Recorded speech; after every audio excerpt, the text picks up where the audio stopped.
Asambleísta Fernando Bustamante. Buenos días, señoras y señores asambleístas, señora presidenta. En 10 minutos no voy a alcanzar ciertamente a presentar todas las observaciones que tengo, pero las haré por escrito, ya se lo he dicho al presidente de la comisión, al ponente. Voy a referirme ante este pleno a algunos temas que tienen particular relación con la comisión que me toca presidir. Y quiero referirme a una serie de delitos vinculados al terrorismo, delitos de lesa humanidad y espionaje.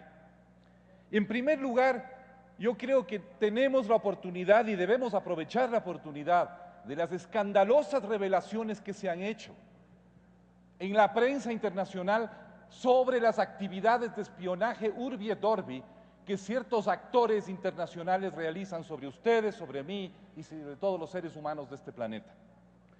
La defensa de los derechos a la libertad de expresión, a la confidencialidad de la información, a la, confidencialidad de la correspondencia en todas sus formas, tiene que estar protegido. No podemos, a la luz de las revelaciones del señor Snowden y de otras que seguirán cayendo a nuestra consideración, dejar sin sanción estos crímenes que resultan tremendamente graves para la más mínima seguridad jurídica de las personas en su vida diaria. Por eso estoy proponiendo que a continuación del artículo 183 se añada un texto sobre delitos de espionaje. Y muy rápidamente voy a leer un par de incisos. Digo, será sancionada con pena privativa de libertad, habrá que fijar cuántos años, y multa también habrá que fijar, eso lo dejo en manos del ponente, toda persona que acceda de manera indebida y sin autorización mediante el desciframiento de códigos de acceso a contraseñas o por cualquier otro medio a un sistema de tratamiento de la información, sea este de propiedad privada o propiedad del Estado y sus funciones, y obtenga, revela o difunda la base de datos o información. Y sigo con otros incisos a ese respecto. Yo le voy a pedir al ponente que por favor nos pongamos al día con lo que hemos descubierto con el horrible escándalo en el mundo en los últimos meses. No puede ser otra cosa que un grave delito juzgable en nuestro territorio que cualquier persona en este país o en otro irrumpa en las bases de datos, en las comunicaciones y en la privacidad de las personas de este país. Porque eso significa que está violando la confidencialidad del médico con su paciente, del abogado con su cliente, del psiquiatra con la persona que va a su oficina, del legislador con sus representados, etcétera, etcétera, etcétera. Esto es algo que tenemos que reparar. Sugiero, por lo tanto, la incorporación de un artículo adicional. Sobre el artículo 367 que tiene que ver con el terrorismo, creo que la redacción no es afortunada.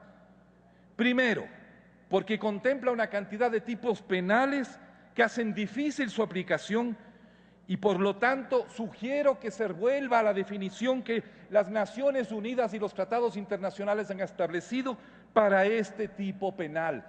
Hay que tener absolutamente claro que tal como está hoy día y tal como no termina de aclararse en el texto propuesto, la figura de terrorismo desborda por completo el sentido propio.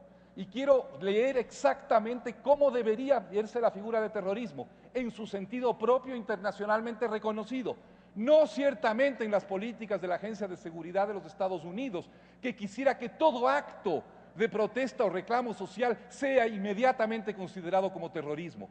Nosotros adoptamos la de Bush en el año 2002, en un momento en que teníamos un Estado servil y supino, pero es tiempo que nuestro Código Penal deje de ser servil y supino a la definición, a la concepción y al paradigma imperial de lo que es la seguridad.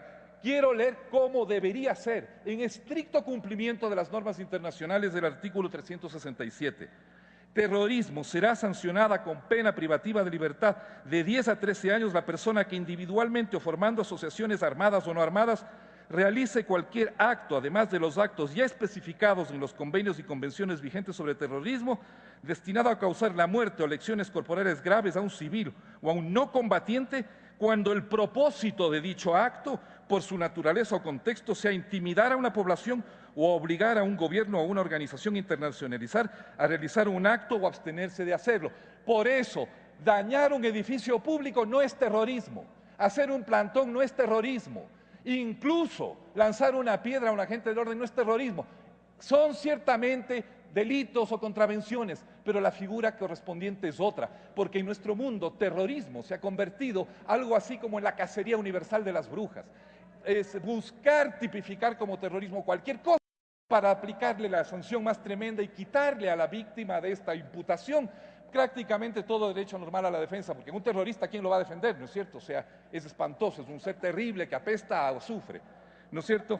Eso es algo que tenemos que tener cuidado. El terrorismo es grave, es terrible, es de lesa humanidad, pero debe estar tipificado de una manera que efectivamente actos graves, terribles, que producen gran conmoción y terror, estén bajo su paraguas, pero no otras cosas que pueden resultar del conflicto social, es cierto, que pueden tener carácter de contravención, incluso de delito, pero que no son ni de la gravedad, ni del alcance, ni de las consecuencias de que, por ejemplo, un acto como la voladura de las 2 torres gemelas en Manhattan lo fue, por citar solo el caso, ¿no? O la poner un coche bomba donde pasan cientos de personas y matar a muchas de ellas. Eso es terrorismo.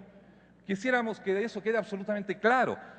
También es bien grave la forma como está definido en el artículo 560 el tema de las órdenes especiales en los delitos de terrorismo y financiación, que establece medidas cautelares sobre la base de listas que hace la Organización de Naciones Unidas, el Consejo de Seguridad, que ya sabemos quién maneja el Consejo de Seguridad, o cualquier tercer país, léase por ejemplo los Estados Unidos. Entonces resulta que a cualquier persona aquí o fuera le ponen en la lista de terroristas de los Estados Unidos y hay que tomar medidas cautelares que implican, por ejemplo, la confiscación de bienes, su incautación, etcétera, en fin, medidas cautelares. Y después, en el artículo que sigue,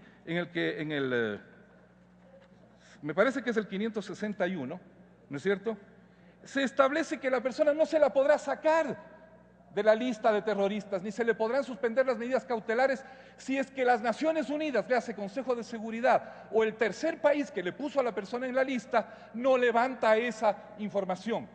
O sea que si yo quiero fregar a alguien en este país, le pongo en Estados Unidos o en donde sea, en la lista de terroristas, e incluso si se ha demostrado su inocencia, sigue en la lista de las medidas cautelares hasta que el país que le puso, con la intención que sea, tenga a bien sacarle. Se trata de medidas administrativas, no judiciales. A mi juicio, este artículo 560 es inconstitucional porque atenta contra las garantías básicas del debido proceso, de la presunción de inocencia, ¿no es cierto? Y obviamente está consagrado en el numeral 2 del artículo 76 de la Constitución, no voy a leer el artículo completo. Es deber del Estado garantizar el debido proceso y por tanto el solo hecho de constar en una lista de una persona no puede ser sujeto a medidas cautelares, peor que dar sujeto a medidas cautelares esperando que salga de la lista.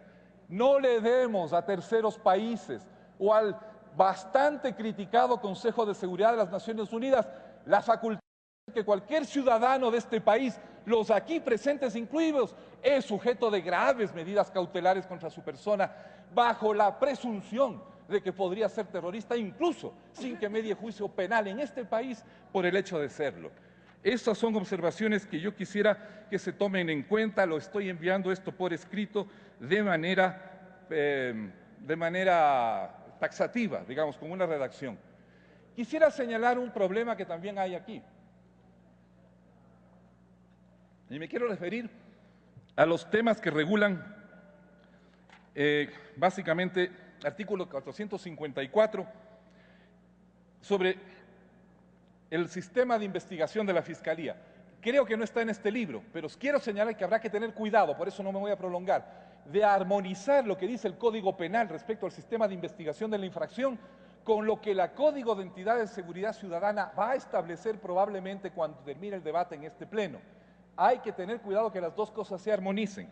Y quiero señalar que en ese sentido hay que respetar el principio de igualdad de armas entre las partes. Cuidado que no vayamos a caer en una situación de darle a una de las partes procesales armas que a la otra le están negadas.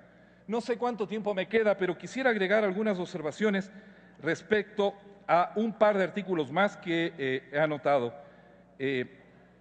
Tiene que ver con el Estatuto de Roma y la enmienda de Kampala. Es importante que nuestro Código Penal esté también armonizado con el Estatuto de Roma y con lo que podríamos llamar el derecho penal internacional y con la enmienda de Kampala que en próximos días llegará a esta Asamblea para ser debatida y espero aprobada. La enmienda de Kampala tipifica el delito de agresión que entre otras cosas contiene la norma de que si un funcionario de este estado u otro usa su autoridad para bombardear y atacar el territorio de otro país ilegalmente, o sea, sin que miede autorización del Consejo de Seguridad de las Naciones Unidas, eso constituye delito penal internacional, juzgable de acuerdo al jus cogens, incluso si el país del cual ese funcionario es parte o ciudadano no ha ratificado el tratado. Para un país como el Ecuador, extraordinariamente importante que su Código Penal tipifique adecuadamente el delito de agresión. Y esto es algo que vamos a pedir también de acuerdo a una redacción que se ciñe a lo que la enmienda de Kampala, suscrita y pronto probablemente ratificada por nuestro país, señalará.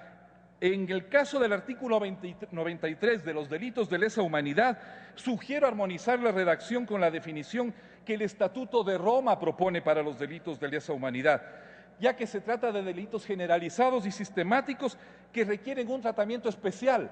Pero es importante que como signatarios del Estatuto de Roma, los ecuatorianos armonicemos nuestro derecho penal con la obligación que el Estatuto de Roma nos pone a ese respecto. Sugiero una redacción compatible con el Estatuto de Roma, tanto como con la enmienda de Kampala. No sé si me queda tiempo, estoy en el uso de la palabra, pero 11 minutos 26 segundos estoy abusando, señora presidenta. Advertí que le quedaba un minuto y ya concluyó su tiempo. Ya, le mando lo demás a la asambleísta andino por escrito. Muchas gracias.